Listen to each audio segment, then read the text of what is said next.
So it feels like an eternity ago, but it was actually just a year ago, EthCC 2022, where we actually publicly launched the idea of building a ZK-powered database. And it was based off of probably 150, 200 developer interviews that we did, and we talked to a lot of Web3 developers, including folks from Protocol Labs, and we asked the question, what's missing in the Web3 infrastructure today? And developers have a great way to store files in a decentralized way, we know that. But databases were kind of a big question mark. And so we looked into what it really meant to be a decentralized database to store tabular data in a way that was queryable, that wasn't kind of available on blockchains or even in file storage networks. So we basically took kind of the best of blockchains, the best of databases, and we created Polybase. And I'll talk a little bit about what it is, but at the end of the day, this is kind of the simplest way to think about it. There's a dozen different ways I've explained it in the past to different people, so just bear with me, and I think by the end of the talk you'll have a really good idea about it. If you don't, then we'll do Q&A and I can clear that up.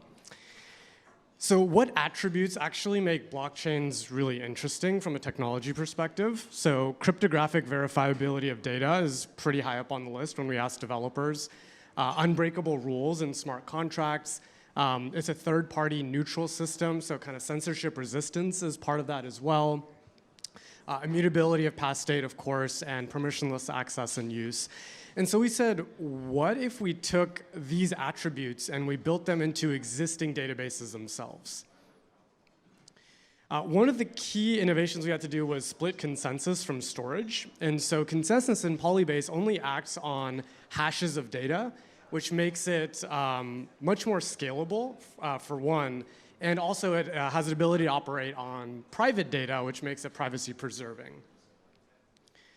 So how do we support private data? So that consensus and storage split allows the basically rules and consensus to be public, which only operates on hashes, but the data to be private. So you can store that data in an existing database like MongoDB or Postgres, and we're building adapters for more and more databases.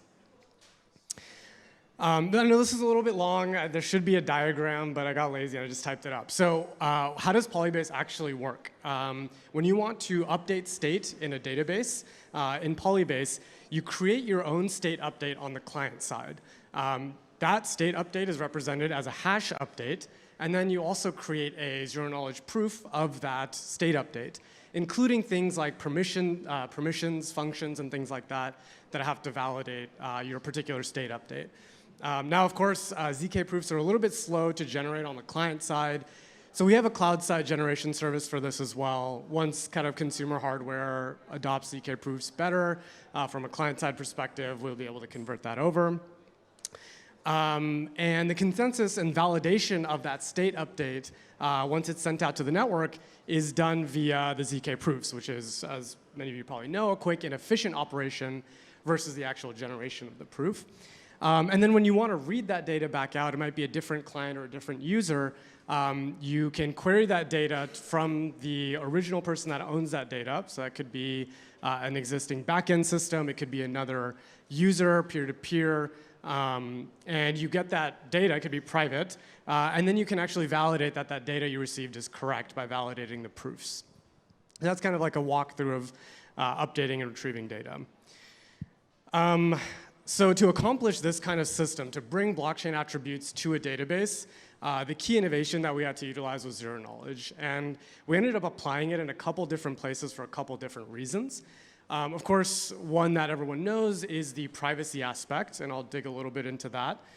The other one is scalability. And so one of the areas we used ZK proofs is to basically give developers a knob to tune between fully public data on a blockchain, which is what we're used to, and fully private data, traditionally in Web 2, that sits in siloed databases. And if you think about it, most applications actually fall somewhere in between and eventually have APIs or something that allow you to query that private data publicly. And so we're doing that in a more native way, directly from the database. And the other one is being able to publish public attributes about private data. This is something that hasn't really been possible before in a verifiable way. And you can use Polybase to do that. So that could be things like, does field A, is it greater than or equal to a particular number? And you can get a cryptographic proof of whether that's true or false without actually revealing the underlying data. So that's pretty cool.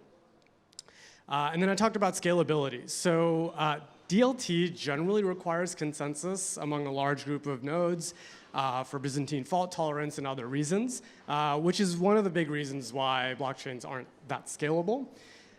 Distributed databases, on the other hand, are inherently scalable. They're made for that. They were made for web scale. They also require consensus. But traditionally, state-of-the-art consensus in distributed systems, like Raft, for example, they don't work in an adversarial environment. So in a public environment, like a blockchain or a peer-to-peer system. So what we did was we basically took ZK and applied it to the consensus algorithm as well, and that gives us that scalability as well as being able to operate in a adversarial environment. And so kind of the takeaway is like fast and scalable and cheap like a database, but give me all the blockchain features. That's what we do. Talked about that already. Okay, so digging a little bit deeper into our consensus protocol, it's called Solid. We wrote it from scratch in Rust, and we are, like in a roadmap, is to actually make that ZK-able. That'll be the first, as far as we know, consensus protocol that compiles to a ZK circuit. So every time consensus runs, you actually have a verifiable proof of that consensus. That's pretty sweet as well. So from a product perspective, we basically have three main products. The database, which I talked about. The authentication layer is actually separate and composable. And so you can basically have like email-based authentication, so like custodial wallets. You can have public-private keys. And you can have actually any other kind of authentication mechanism that eventually ends up in a public-private key pair. And then the last thing is Polylang. This is a TypeScript-based language that we built a compiler for that compiles down to ZK circuits.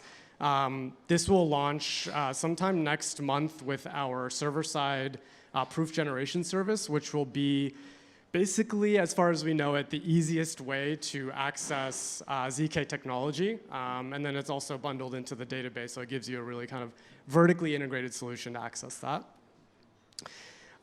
So to give you some ideas of what people are building, pretty much everything you can imagine a database is pretty generic technology, so applies to things like people offloading order books from on-chain dexes to verifiable off-chain order books.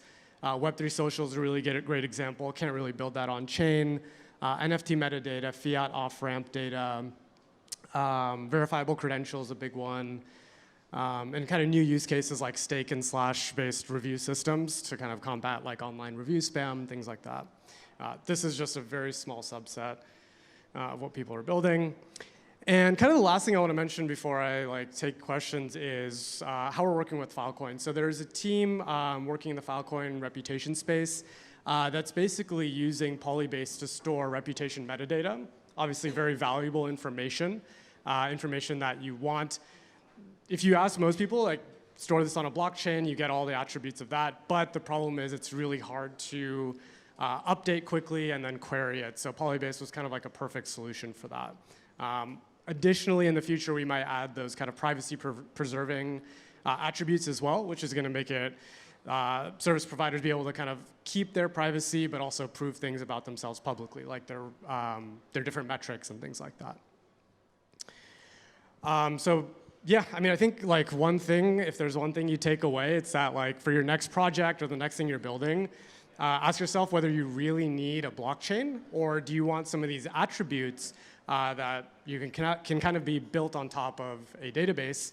And if that's the case, happy to talk. I think that's our Twitter, but you can contact us on our website as well. We have like an open link to book a meeting and all that great stuff. So yeah, I think I'm a little short on time, so happy to take Q&A for a couple minutes if anyone has questions. Okay, round of applause and we'll take a couple Q&A. We got time for 1 to 2 questions, I would say. Cool, I think I answered everything. If we have, how much time do we have exactly? 8. 8 minutes? That's enough time for a demo. Let's do it. Okay. This is what everyone, oh, it's not here. Okay, here we go. This is what everyone wanted to see the whole time.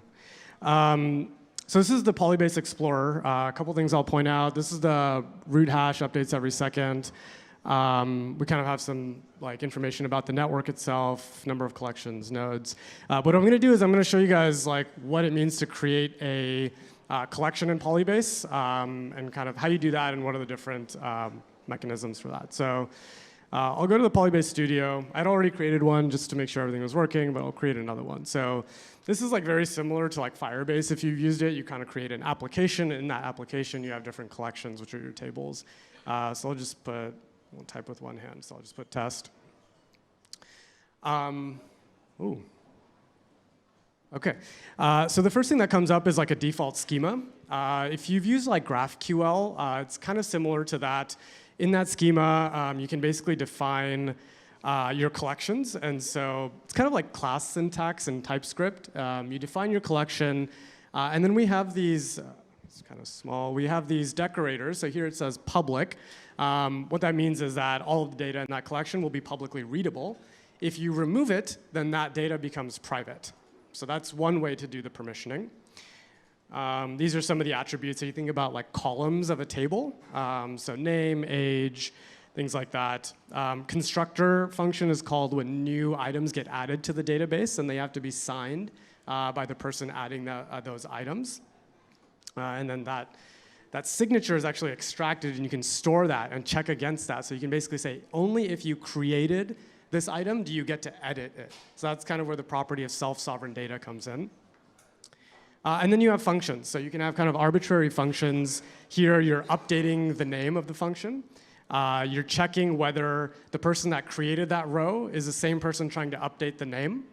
Makes sense. I should only be able to update my name. No one else should. That check right there is making that permission happen.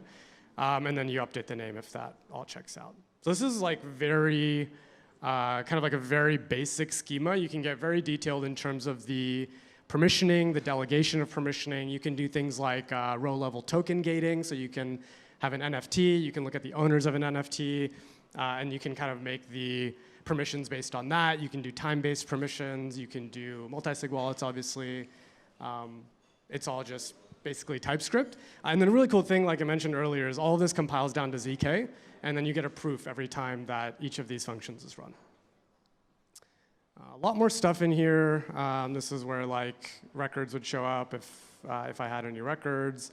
And then we have some getting started stuff. People love our docs, so if you like good documentation, check it out. Question? How do you deal with race?